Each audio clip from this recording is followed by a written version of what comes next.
আমরা মেয়েরা যখনই বাজারে যাই না তখন একটা কিনতে গেলে 10টা কিনা নিয়ে আসি, এটাই হচ্ছে আমাদের স্বভাব। তো কিছু করার নেই, আজকে আমি গিয়েছিলাম সুপার মার্কেটে বাচ্চাদের জন্য টুকিটাকি কিছু কিনবো, আর কিনবো হচ্ছে ফ্রুটস, সেই জন্যই গিয়েছিলাম।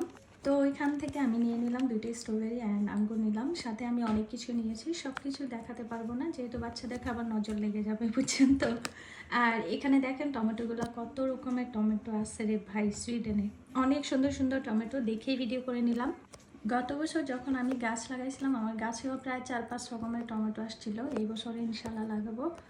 অপেক্ষা করতেছি আরও ওয়েদারটা আরও ভালো হওয়ার জন্য। যাই হোক, এখানে আমি সব কিছু দেখার পরে একটু ছোট ছোট করে ভিডিও করে রাখলাম। ভালোই লাগে শপিং মলে গেলে একটু হাঁটাহাঁটি করতে, বেশি ভালো লাগে কেনাকাটার চাইতেও। আমাদের মেয়েদের একটু বদনাম, ছেলেরা সবসময় বলে আমরা কেনার থেকেও বেশি হাঁটাহাঁটি করি। তো এটাকে তো আমাদের ঐতিহ্যবাহী কথাটাকে তো ধরে রাখতে হবে, তাই না?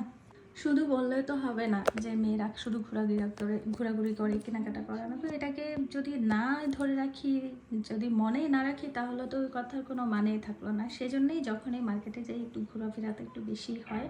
মেয়ে মানুষ বলে কথা না, এটা হচ্ছে আমাদের স্বভাব। জামাইয়ের পকেট কাটা আর হচ্ছে সাজুগুজু করা আর হচ্ছে ঘোরাফেরা করা, এটাই হচ্ছে মেয়েদের জন্মগত অধিকার। এই অধিকারটা আমাদের থেকে কেউ কখনো কেড়ে নিতে পারবে না, বুঝছো? সবাই বুঝে থাকো এবং কি শুনে মাথার মধ্যে ঢুকাই রাখো। Bye bye.